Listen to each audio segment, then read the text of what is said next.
If we're looking at performance, the Navy SEAL culture is always performing in a manner that doesn't let the team down. What do people misunderstand about peak performance? I used to say we're in fact optimal performers. Optimal performance means that I'm going to do the very best I can in the moment, whatever the best looks like in that moment. That's when the highest performers show up. They perform not only when things are going great, but also when things don't go great. Character is forged through experience, and today you're going to meet somebody who has quite a lot of experience, someone who has put themselves in harm's way for the betterment of American lives, for the health and safety of the people of this country, but that's not what he's most known for. This particular individual is an author, a father, a husband, and a Navy SEAL commander, an educator, among much more. I'm humbled to introduce Mr. Rich Devaney. How are you today, sir? Good, Jonathan. Thanks so much for having me. Pleasure to be here. I read your book. I have it right here, The Attributes. And I gotta say, it's tough not to put it down just because there's such a curiosity around like what the difference is between attributes, skills, character traits, values, strengths. And I think you do an awesome job of distinguishing between optimal performance, peak performance, and that's probably the most optimal place to start. What do people misunderstand about peak performance? Well, a lot, and I think this whole performance thing is something I had to really dive into in terms of saying, hey, what are we actually talking about when it comes to performance? And what I recognize, and people used to people throw away or throw out this term peak all the time. Everybody wants to be peak here, peak there, peak everywhere, and in fact, I remember people telling me, well, you Navy SEALs are the ultimate peak performers, and I used to disagree with that statement because peak, by definition, is an apex. And there's only one place you can go from an apex, and that's downward, right? So the other thing about peak is that peak often has to be planned for, scheduled, and prepared for. So in other words, the professional football player plans and schedules his entire week so that he can peak for 3 hours on Sunday. We don't get to do that. Navy SEALs don't get to do that. Regular human beings don't get to do it in regular life. And so I used to say we're in fact optimal performers. Optimal performance means that I'm going to do the very best I can in the moment, whatever the best looks like in that moment, right? So sometimes our best in the moment might look like peak, and everything's clicking, everything's flow states and cool and groovy.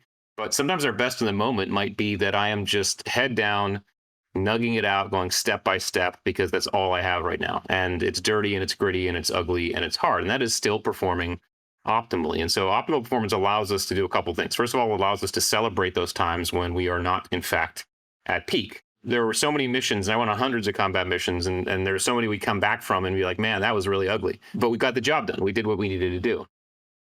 And so it allows us to celebrate those times. And then the other thing that's probably a little bit more important is it allows us to do what I call responsible energy management. In other words, I don't have to be peak when I'm driving to the grocery store. I can be at some other energy level. So another myth I'll bust about Navy SEALs is that, you might see it on TV movies before they go on a mission, they all huddle up and they're hoo-yahing and high-fiving like some sports team getting ready to take the field. And it's just never how it happens. That never happens. In fact, most of the time we'd be in our helicopters flying into combat and the guys would be sleeping, they'd be napping. And the reason is because we don't know what's coming. We don't know what's going to be required of us energetically. We don't know how long we're going to be out there. We're not going to waste an ounce of energy doing stuff we don't need to do. So optimal performance allows us to kind of understand performance as this umbrella underneath which peak lives and gutting it out lives and even recovery lives, and you're just modulating to whatever you need in the moment. And so when I talk about performance, we need to kind of fill that entire spectrum. The distinction for me was an eye-opener for a couple of reasons. One, let's talk about the UFC for a second. I've interviewed UFC fighters. Ariel Helwani's been on the show, and one of the things that comes to mind is Sugar Sean O'Malley. I remember when he won the title recently. I think he won it in Dubai or something like that, and he talked about how he attributed a lot of his success to sleep and how he trained his body to align with the time of night that he would be fighting so he would peak at the right time in order to perform at a high level and be prepared to fight and obviously win.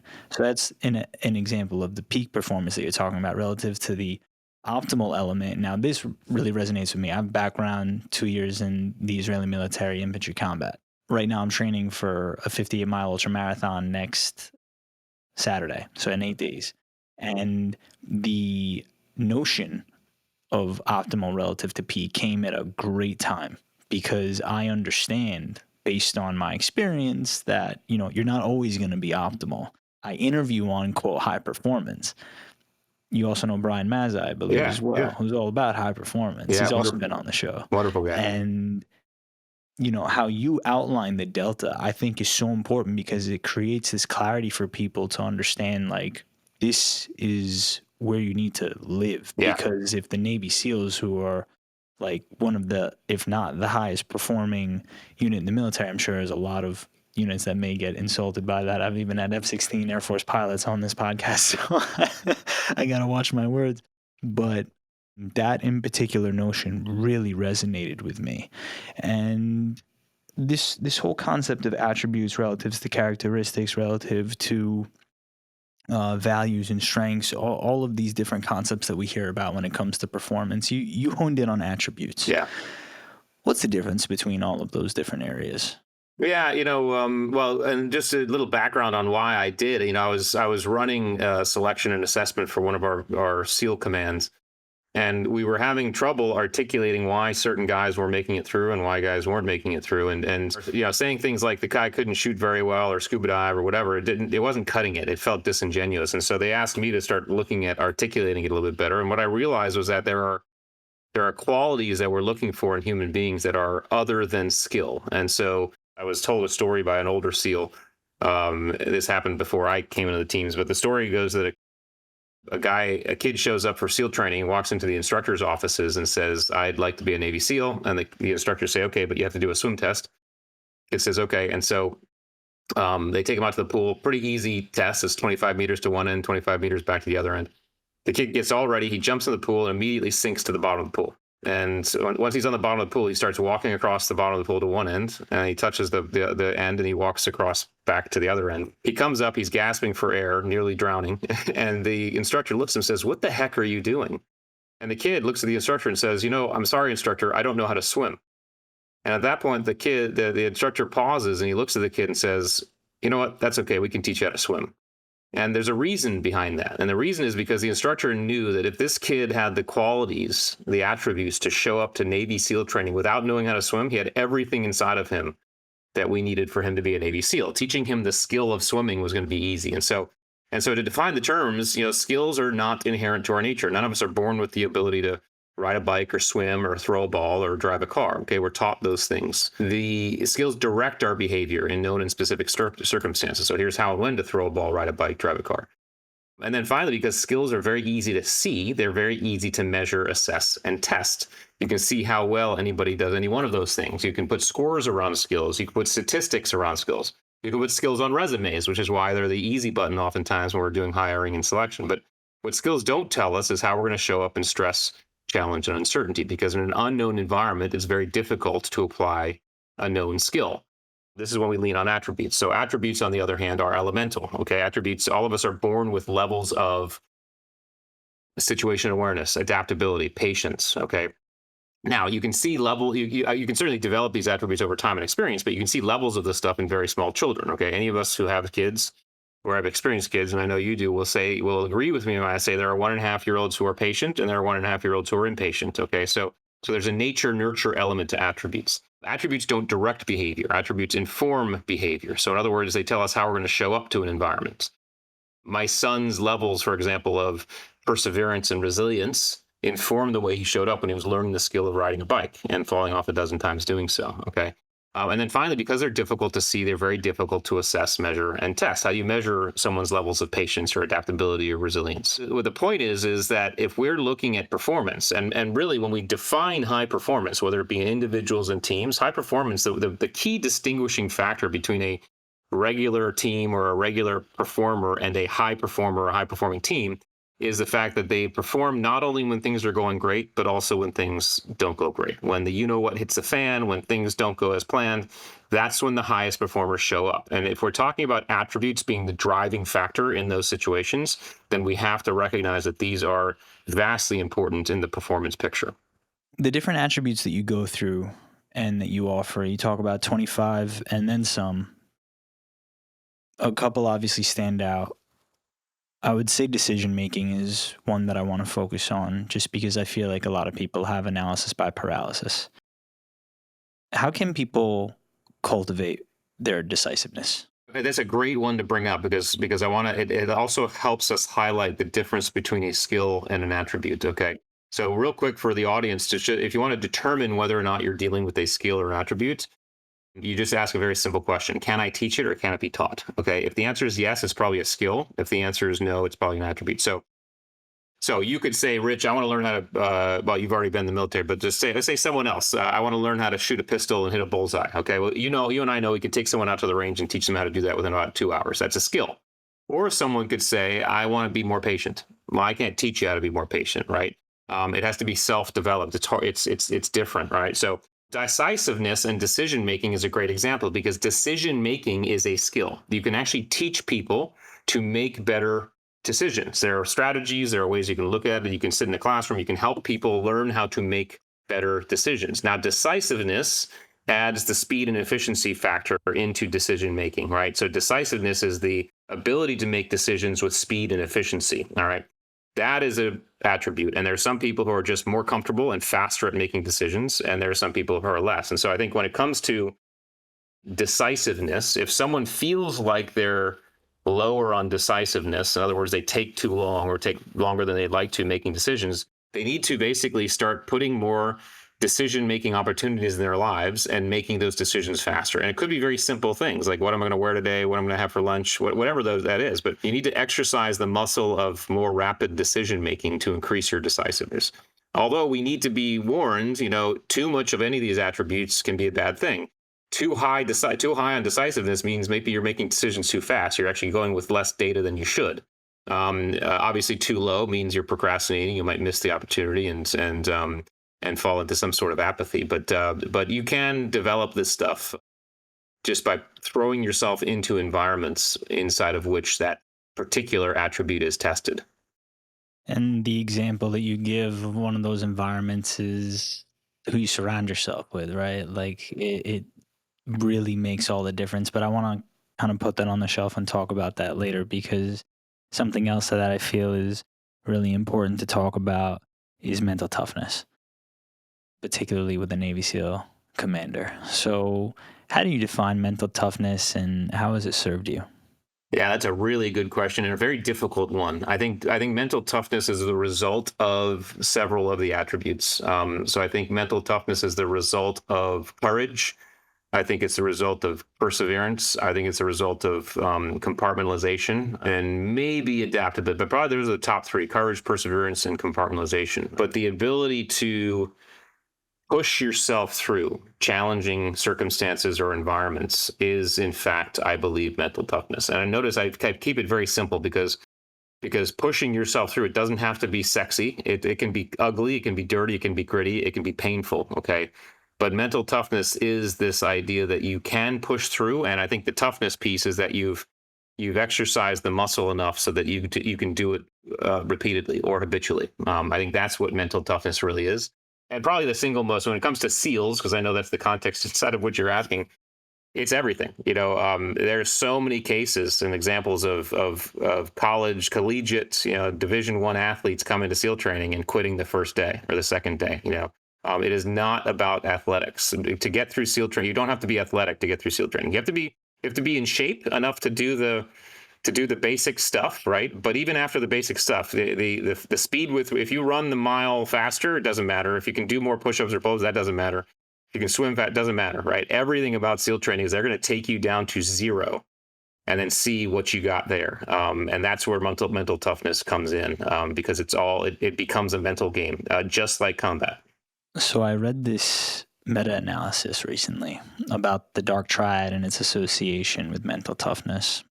It was, I'd love to send it to you just for your feedback and for your own volition. It was talking about the negative correlation, or I should say, it was talking about the correlations between narcissism, Machiavellianism, and psychopathy. Okay. And there were negative correlations with Machiavellianism and psychopathy, but a positive one with narcissism, which, as you talk about in your book, is also can be a positive thing as long as you have people that are keeping you in check, Yes. right? And if there's people around you that are reminding you that you're not all that, right? As you talk about in the book with your wife and some of the interactions that you guys have that challenge you to perform optimally, we'll say. And I found this particularly interesting because narcissism has such a negative connotation, but it can be leveraged positively, as you've outlined and as the meta-analyses outlined to a certain degree. I'd love just your feedback off that before I even ask a question. Yeah. So I think the idea behind narcissism is, and by the way, Jonathan, I struggled with this one because I was trying to figure out the drivers of human behavior as I was researching these attributes, and I kept on actually landing on narcissism, but avoiding it for the same reasons why most people do. And that's because we think of narcissism as narcissistic personality disorder, which is a codified disorder in the DSM-5. And so just because I needed to figure it out, I got a copy of the DSM-5 and I turned to the pages on the disorder. And when you go to those pages, they have 9 criteria that the physician will read through. And if the physician can answer yes to 5 or more of those criteria, then the physician can consider that patient with a disorder, consider the patient disordered, basically. So what I did was I read through those 9 things, and I'm happy to say I was not guilty of 5 or more. I could not say yes to 5 or more. However, I was not innocent of everything that I was reading. All right. In other words, there are a couple things I read. I was like, well, sometimes I do feel like this. Sometimes I feel like that. So then I kind of backed it up a little bit. I said, well, why the heck did I become a Navy SEAL in the first place? I was a 22-year-old kid. This was the mid-90s. Nothing was going on, really. Obviously, I was a patriot and I wanted to serve my country. But when I was really honest with myself, I said, well, one of the biggest reasons is because I wanted to see if I could be a badass. I wanted to see if I could do something very few people could do. And then I asked my buddies, SEAL buddies, like, why'd they become Navy SEALs? And they basically said the same thing. Sure, they're patriots. Sure, they love their country. But they wanted to see if they could do something very few people could do. And so at that point, I looked up the general definition of narcissism, so generalized narcissism, and that is the desire to stand out, be recognized, be adored, to be made feel special, right? Well, I'm going to tell you right now, every single human being on this planet at some point in their lives wants to stand out, be recognized, be adored, be made feel special. It's a very human response, or a very human, need. And so what we have to recognize is we all have narcissism in us. They can be incredible drivers. It's actually what allows us to set very audacious goals, whether it's be Navy SEAL, be the best podcaster, be the best surgeon, teacher, whatever it is, okay? Now, there's a tipping point, of course. Too much narcissism is bad. But what's recognized and proven is that the disordered narcissists, the people who are over the top, will always surround themselves with sycophants, with people who, with yes men. People always bend the knee. People always put them on the pedestal, right?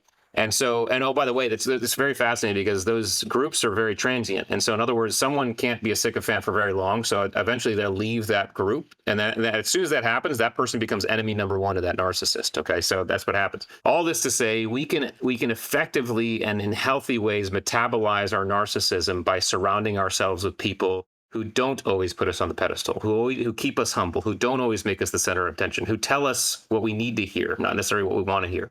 And so the people who we surround ourselves with becomes vastly important in our ability to metabolize our narcissism and our audacious goals in a healthy way without going over the top. And I think that's one of the key factors. And that's why we shouldn't be afraid of it. We should just look at the people. The problem is the true narcissists, the people who are actually disordered, it's like a vampire staring in the mirror. It's almost impossible to see. They can't see it in themselves. So they don't think they have a problem. Oftentimes the disordered narcissists will accuse other people of narcissism, which is paradoxical, of course. But if you can see it and you can recognize it, then most likely you're in a healthy zone and you can actualize it in a good way. When I sat down with F-16 pilot U.S. Air Force F-16 pilot Michelle Kern. We talked a bit about the culture in the Air Force, and I'm curious about the culture in the Navy. When Michelle talked about the culture, it was rooted in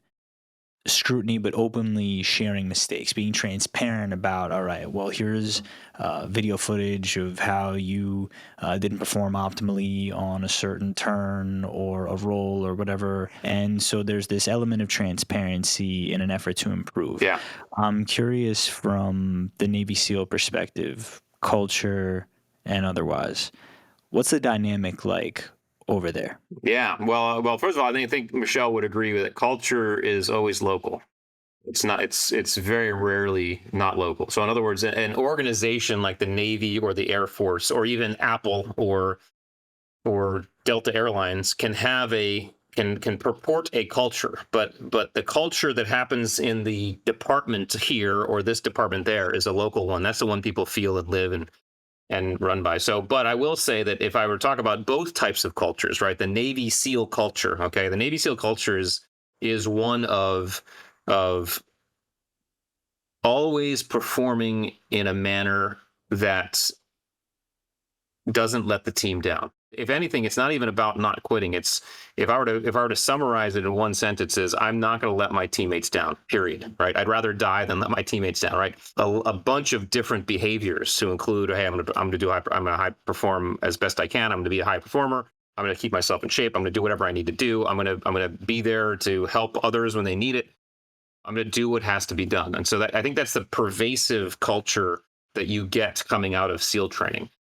And then you go to different SEAL platoons and units, and you start to see a little bit more nuance in those cultures, depending on what the unit does or the team does. But I think holistically, it's this one of my biggest fear is letting my teammates down, and even looking bad in front of my teammates, right? Because either one, and therefore I'm going to push myself to whatever limits I need to perform, to get through, to help, to support, to get the mission accomplished, and that's it, right? Now, add that to an enormous amount of self-efficacy, which means SEALs are just self-starters. They really are.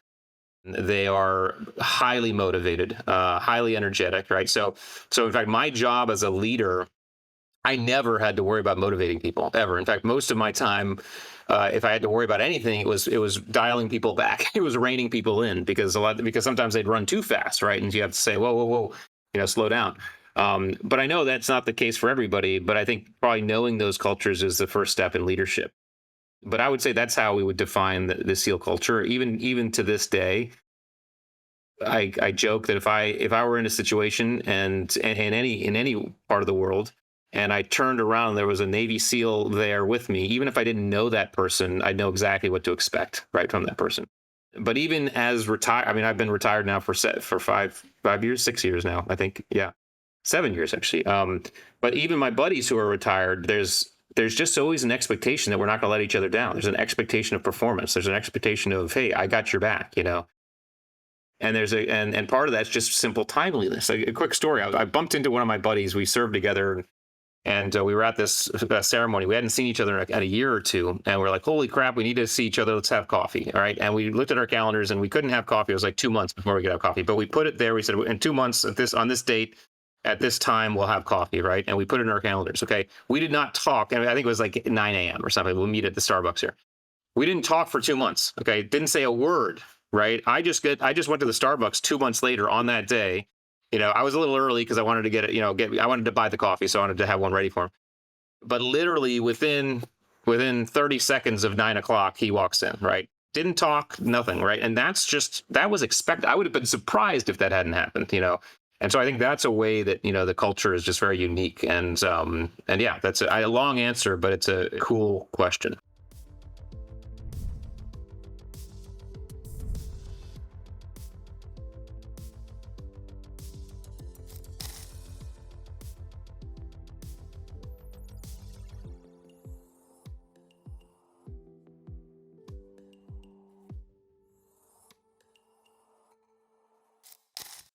I like the self-efficacy aspect, and we're going to touch on that in a bit.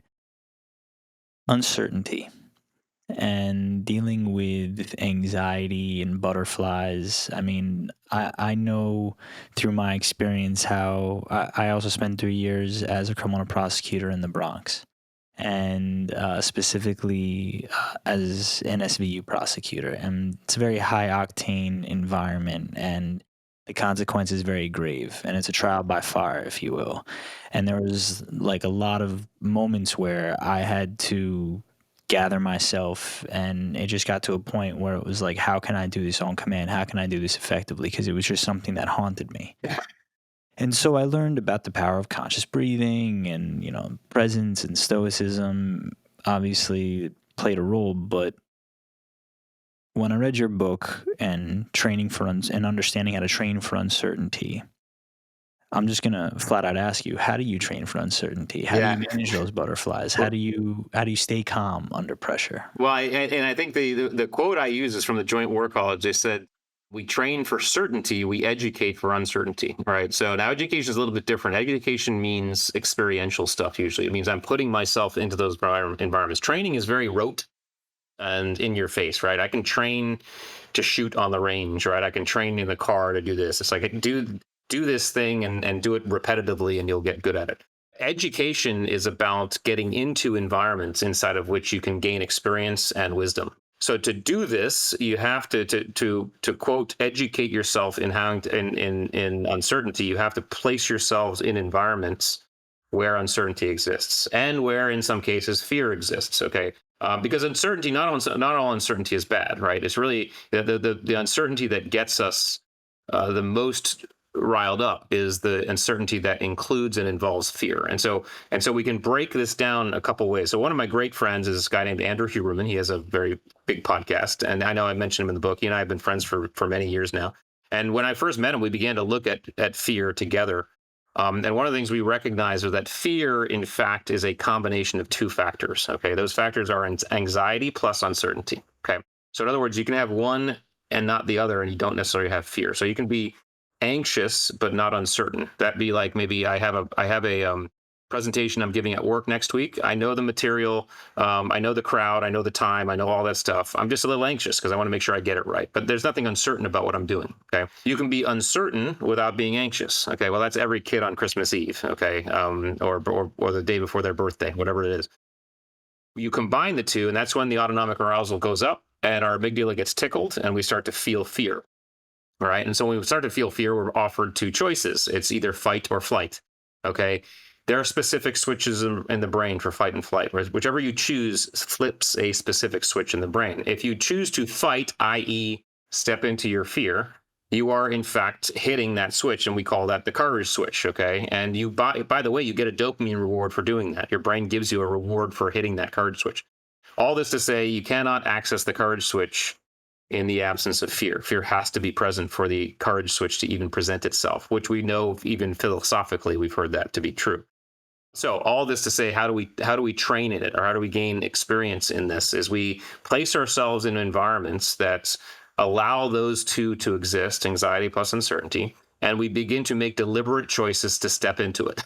Okay, now deliberate choices involves a conscious decision-making process, and it is understandable that if we are in high anxiety, what's happening is our frontal lobes going back and our limbic brain's coming forward, basically, and we're going to approach eventually, it's called autonomic overload or amygdala hijack, where our limbic brain decides things. We take actions without thinking, okay? That is never good unless it's like a real life or death thing. I mean, you want to be able to run from the bear, without thinking about it, or run from the burning building without thinking about it, okay? But in most cases, you want to have your frontal lobe engaged so that you can consciously decide through. So you can do this if you find yourself in a position where you're starting to get over-indexed on your autonomic arousal and you're not thinking clearly. Okay, you can begin to buy down either one of those factors. You can buy down anxiety or buy down uncertainty. Now, you just talked about ways you can buy down anxiety. That's all internal stuff, right? You can breathe in certain ways. There are visual tools to bring down your autonomic arousal.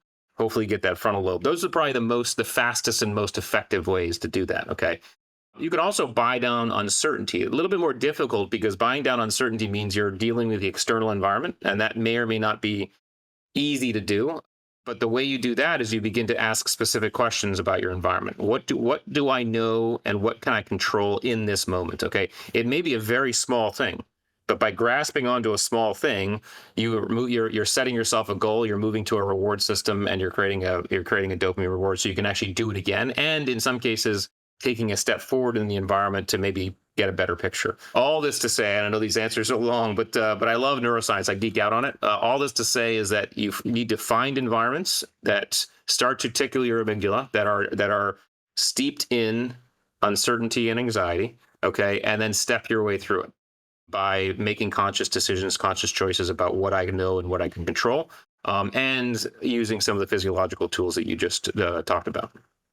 I think it's so important for the audience to go back and listen to what you just shared, because it's not something that's going to resonate the first time. I know I'm going to want to go back and listen because I've read about it, I practice it, but you need to hear things on repeat in order for it to truly resonate.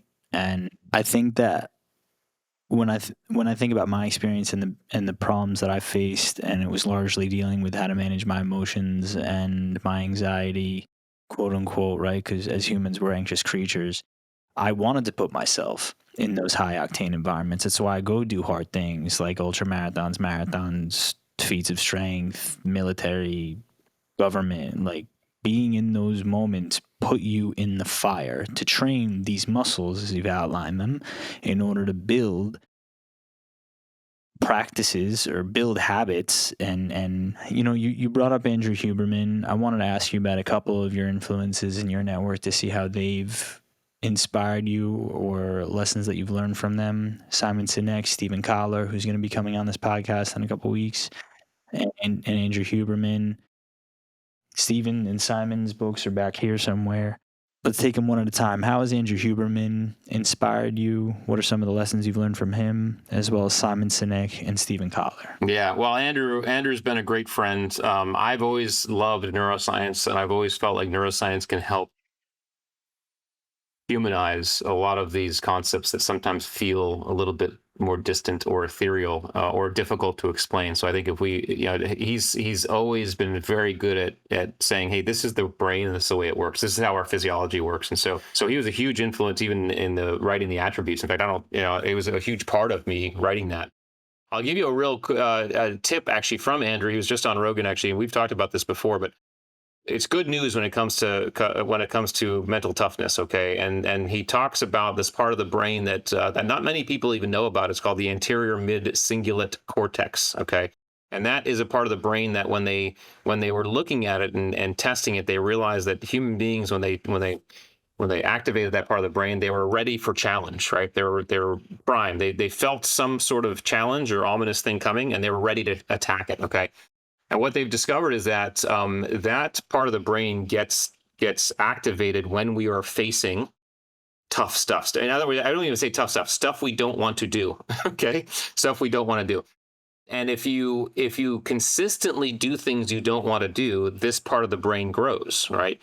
Which is interesting because you don't have to run ultra marathons or become a Navy SEAL. Okay. You can go start a conversation that you're afraid to start. You can go ride the roller coaster you don't want to ride. You can go do the short workout that you just don't feel like doing. Okay. But interestingly enough, if you're doing a workout, like, I work out, as someone says, this is not me, but someone says, what, my workout is I play pickleball because I love playing pickleball. Cool. Right. You're getting a workout, but you're not actually growing that part of your brain because it's not stuff you don't want to do. And so it's such a great narrative in terms of the motivation to practice and deliberately do things you don't want to do. And of course, they've linked it to longevity as well. People who do it more often, they generate the ability to do things they don't want to do more frequently, and they've linked that to longevity. So as you know, I think Huberman is one of those guys who has influenced all of us, and as a friend, he's always been a great soundboard for everything. He's like a brother at this point. So, but certainly the neuroscience. Simon and I, we've been friends for 14, 15 years now. He is literally like a brother because he and I are only like a month apart in age. And when we get together, we just talk about stuff that's just fascinating. We go down these rabbit holes of ideas. together that I just find fascinating. But he's also just a great human. He's a great friend. He was a huge mentor and help even while writing. You know, I can always bounce ideas off of him. In fact, a lot of the attributes concepts, I give him a call and say, hey, what do you think about this? Tell me, and he'd give me great feedback. And so and he and I continue to work together. And then Steven, same thing. Steven and I probably same time frame. We've been married. We've been friends for 14 years or so. He's been an author I've always aspired to be like, because he meshes story quality writing with science so masterfully, right? His books are very deeply scientific, but you don't get the sense that they are because he writes in a very relatable way, you know, versus, you know, someone like, you know, well, I wouldn't even couldn't even name somebody. He almost has textbook style stuff, but you know, in a very relatable way, right? So he's always been a friend and a mentor that way, and someone I aspire to write like. So yeah, I can't say enough about these folks, and then there are more out there. Dan Coyle is one. I mean, you know, all these guys who are friends and mentors and people who up my game, right? And then one of the things I think, you know, one of the things I think we all have to recognize, certainly has been a secret in my life, is I've always tried to surround myself with people who I know are better than me, and it happened in the SEAL teams too. Those guys were. My team was just like, I was always in awe of what my team could do, you know, and it was always an opportunity for me to say, okay, well, I better up my game because look at these people, right? And even when I got out of the Navy, you know, I surrounded myself with people like Huberman and Simon and Steven and said, okay, these are authors, or I'm never going to be a neuroscientist, but my knowledge of neuroscience greatly increased because I said, hey, I need to up my game if I'm going to hang around these people, and they'll help me up my game. So it's certainly a call to action for anybody about really paying attention to the people they surround themselves with. Just going back to the part of the brain that you mentioned, I believe it's getting this reputation as the discipline muscle or the Goggins muscle, I think some people are calling it. Oh, that part of the brain? Yeah. Interesting. Or how did you call it? Anterior? It's the anterior mid-cingulate cortex. I'd seen him talking about this, and it just reminded me, and you gave the examples beautifully about workouts. And in particular, I mean, I relate to it because it's like I'm someone who likes to train. But like if I'm the type of dude who likes to go train, regardless of how heavy, hard, or whatever, it doesn't really make a difference. Like doesn't make a difference. Yeah. And oh, by the way, there's not a lot of uncertainty in there, right? So I say, you know, there can be hardness, but if there's no uncertainty, you're missing that factor. So the physical realm is great for certain levels of difficulty and kind of pushing through, but not a lot of uncertainty unless you're doing like things like climbing or you know, there's certain sports. I think fighting. I mean, I think the UFC folks, you know, would agree. Any fighting sport is an athletic endeavor that's rife with uncertainty because you just don't know. I mean, you think you know, you kind of have a plan, but that human being is going to do things that you didn't expect, and so you're and oh, by the way, you're in an environment where you're literally degrading yourself every moment in hopes that the person you're against just falls before you do. You know, it makes a mistake before you do. It's an incredibly intense, uncertain environment. So I'm truly fascinated by it, particularly the mental preparation that goes into it. I had Phil Darrow on the podcast, and I had told him about some of the feelings I had going into this run, and he was telling me how I need to turn that fear into excitement. Yeah. And it was just really impactful advice. Do you know how you do that, by the way? You know how you turn fear into excitement? So if anxiety plus uncertainty equals fear, right? Or uncertainty plus anxiety equals fear, uncertainty plus curiosity equals excitement. So the way we change fear into excitement is we change our anxiety into curiosity, if possible. I know that's not always, it's easier said than done, but instead of saying, "Ooh, I'm anxious about this," we say, "Ooh, I'm curious about this. I wonder how this will be. I wonder whether." You turn it into curiosity, and then you find excitement. That's the interesting part. It's like is it curiosity in the sense like I wonder if I could do this? In a true curious sense, that's a great one. You know, as long as you feel excitement at the back end of it, not necessarily fear. So you have this awesome attributes assessment. I took it firsthand, and I loved learning mine: perseverance, discipline, resilience, self-efficacy, and integrity. I cross-referenced it with my strengths and values just to see how everything lines up. I'd love for you to just share a bit about how you went in terms of designing Yeah. this attributes assessment and why it's so important for people to understand their attributes. Yeah. Well, when I started writing the book, of course, I was writing about 25 attributes. I knew there were more, but I needed to keep it somewhat contained, so it wasn't a 1,000-page book. And in doing so, we recognized, and I certainly wanted to create some sort of tool that helps people measure. And so I got with some psychometricians and some people who are really good at designing assessments, and we began to create the first version of this, which we put out when the book released. It was free on the website just for the grit, mental acuity, and drive attributes. And then we got a lot of great response. So we got several tens of thousands of people taking it, which allowed us to analyze it and say, okay, we can actually do this on a larger scale for more of these attributes and create a tool where someone can actually self-assess on all of them. We have 41 now. And so again, through psychometrician analysis and kind of intense assessment building protocols, we were able to put together this assessment, which is, it's roughly 250 questions or something, about 30 minutes to take if you're average speed, but it gives you your attribute ranking. And so one of the things I didn't mention is that the audience should know is all of us have all of these attributes. We all have all of them. The difference in each one of us are the levels to which we have each, right? So if 7 is high, to take adaptability, 7 high is 1 and when 1 is low, I would be about a level 6 on adaptability, which means when the environment changes around me outside of my control, it's fairly easy for me to go with the flow and roll with it. Okay. Someone else might be a level 3 on adaptability, which means the same thing happens to them. It's difficult for them to go with the flow. There's challenge. There's effort there. Okay. Doesn't matter. I mean, they're still adaptable. It's just there's challenge there. So if we kind of line up these attributes on the wall like dimmer switches, all of us would have different dimmer switch settings for these attributes. That starts to speak to our own individual performance, right? So the assessment tool allows you to get your attributes ranked from 1 to 41 and gives you starts to give you a sense of how and why you perform the way you do. So I was taking a look at yours before this, but you're high on perseverance, okay? For example, you're high on discipline. All right, you're low on patience, okay?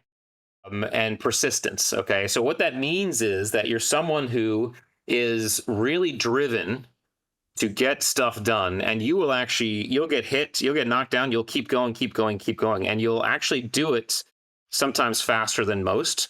You'll do it in a more disciplined way than most. You are at risk of sometimes changing course too early, because persistence is this idea that you have this firm obstinance that you're gonna stick to a course of action because you know it'll work. Okay. Your low patience and your low persistence means that sometimes you are going to be guilty of or at risk of changing course too rapidly. Whereas you should stay the course, you just change, right? And you need to be careful. You and I talked about patience, and you thought, well, I think I'm kind of a patient guy. Well, hey, don't confuse calm and measured with patient. Okay, you're a very calm and measured human being. I know that just by talking to you, right? Patience, though, is just so you just have this internal frustration with people or things that aren't moving the same way you are. This makes sense because you're high on perseverance. Okay. So for example, when you see someone who's not pushing through and maybe not even disciplined, you lose patience with those people pretty fast. That is fair to say. And that's a blind. That's not only a kind of an illumination, but it's also a blind spot. You have to be careful because you're a leader. You have people working with, and you have a team, right? So what you want to make sure you're not doing is isolating or judging people negatively just because they're not like you. They may not be as high on perseverance or discipline, which means you need to dial up your patience in those cases. Okay. I know you have a 1-year-old. You know what dialing up patience means. You said you have another on the way. Get ready to dial up even more. Okay, that's what it means. But all this to say that the assessment allows you to see these things ranked and allows you to start getting a cool picture of your performance, not only in everyday life, but especially at your most raw. That's really, if I were to pick anything that I'm fascinated with the most, it's helping people understand who they are at their most raw, because that's what attributes tell us. Personality tests tell us who we are in regular life.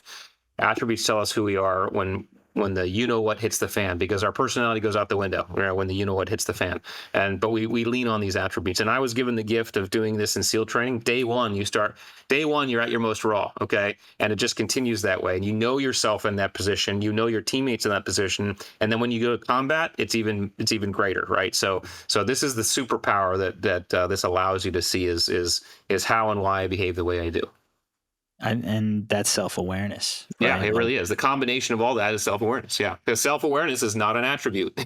Self-awareness is the result of specific attributes, such as humility and curiosity, right? So, but it's the result, and it's a result all of us should be chasing. well, that was very helpful because I was thinking about it as you were talking from the beginning of our conversation, reading your book, taking the assessment, reading the quality, and now hearing the feedback about it. It makes sense because that's where I try to cultivate empathy. That's where I worked with victims of DV, and naturally you have to have empathy when you're trying to extract the sequence of events and facts and value and what they're saying, so you could go ahead and prove the case that you're trying to prove, the claims that are being made. And I feel like when I reflect on it at a high level, like that there's those moments where if someone doesn't have the same kind of discipline, like I always say I could never be a personal trainer or anything like that. As much as I love training, it's Because you wouldn't be able to. Yeah, like I can stand people who didn't like, hey, this is the program, do the program, right? Yeah, yeah. It's and I try to have empathy for that, but I'm like, it's gotta it and all of these, I think it's important to mention. We didn't really touch on it. Maybe we could just touch on it briefly. Is that they're categorized, yeah. right? Grit, drive, team ability. Can you just highlight the Yeah. different segments of attributes? Yeah, the categories really came were created in an attempt to bin these in a more organized way, right? So, what are the attributes that make up grit? What are the attributes that make up drive or mental acuity or leadership or team ability? I will say the categories all they do is help organize them. They are not locked bins of attributes. In other words, it's very easy to cross attributes or take attributes in cross context. So you definitely could say courage is a leadership attribute, and it could also adaptability could be a drive attribute, right? But the attributes bin the way they are allow us to just organize it a little bit better and understand them in our head a little bit better. But all of those things are in fact categories and results of attributes, because a grit is a great example. People think of grit as a singular thing. Like, oh, that person has a lot of grit. They think of it as a singular thing, but grit is a result of things, blended and catalyzed and stewed together that create grit, right? And these attributes in the grit category tend to be the most visceral for creating the gritty person. And so that's how those things break down. I learned from that. I read Grit by Angela Duckworth. I practice grit, if you will, and to understand the attributes that make up the category of grit helps me understand what qualities and characteristics to look for when I hire someone or when I work with someone, so I can make informed decisions. And you were so kind as to extend a discount for the listeners here, the Inspired, for a 15% off discount off the assessment. And I would highly recommend everyone go check it out, because for me personally, it was very valuable. And you just heard Rich break it down right now about how when you understand yourself, awareness goes up tenfold. I got two more questions for you, if that's okay. We talked about awareness. Let's touch on that briefly. Self-awareness, situational awareness. Yeah. What's the difference? Why is it important? Well, self-awareness is, again, holistically an awareness of oneself and everything that makes up ourselves, right? And it includes understanding my own attributes, my values, my identities, my allergies, whatever you want to call it, right? So it's a category underneath which a lot of things happen. Situational awareness is an attribute, and that's the ability to be aware of one's surroundings in a fairly detailed way, right? Obviously, SEALs are typically highly situationally aware. I walk around New York City and I notice a ton of things. Like, I notice dark alleys, I notice vehicles, I notice street lights, I notice people's hands, because that's where you're usually looking for weapons. My wife might be walking next to me and she's not noticing as much. Okay, she has lower situational awareness. Again, there's no judgment here; it's just the way we show up. So that's situational awareness. And then another attribute we have is emotional awareness, right? And that's an attribute of being aware of one's emotions to the degree, and one's emotions, and to some degree the emotions of a group or a room, so that they can actually modulate their behavior based on that. That's emotional awareness. Different than empathy. Empathy is I feel what other people feel. That's also a separate attribute. So yeah, there's a couple of awarenesses in there, but self-awareness is this broad thing, whereas situational awareness and emotional awareness are more specific. And I think on your assessment, we just changed this. On your assessment, it's called emotional intelligence, but we changed it to emotional awareness just because emotional intelligence comes with a huge, broad category of stuff. So emotional awareness is the new title. That's fantastic, because I think for me, it's the number one thing that prevents people from going and tapping into who they are. And once you have that self awareness as a larger context, as you were pointing out, it can be extremely beneficial. Lastly, there's a question that I pose to all my guests that I'd now like to pose to you. If the future version of yourself from 10 years from now were to fly in and offer you some advice in order to get there, what do you think he would say to you? Stay the course. I say that for a very particular reason. I am someone who truly believes that every single twist and turn that I've experienced, both positive and negative in my life, has gotten me to where I am today. And I'm extraordinarily happy where I am today. And so I think that I would be fearful of going to my past self and saying anything that would change my trajectory. And I'm confident that I am on a trajectory of where I want to go. I'm also confident that I'm going to hit roadblocks and challenges and issues. I'm going to make mistakes, but I know that those are going to grow me and make me better. And so I think it'd be something around stay the course, or have confidence in yourself, have faith that you're on the way. You're doing it. You're doing what you need to do. Yeah, I think that's what I'd say. Rich, this was awesome. Thank you so much for the time. Please let the audience know where they can keep up with your journey. Yeah, just easy. www.theattributes.com. You can find pretty much everything there, to include heading to our assessment. And of course, you'll have the discount code in your show notes there, I think, so people can check that out. But also everything we offer in terms of workshops and consulting, the book is there. And then you'll also, if you sign up, you'll also get some advance notice on my next book, which is coming out in February. So. Well, I'd love to have you back on so we could help hype that one as well. This was awesome. Thank you, sir. Cool. Thank you, Jonathan.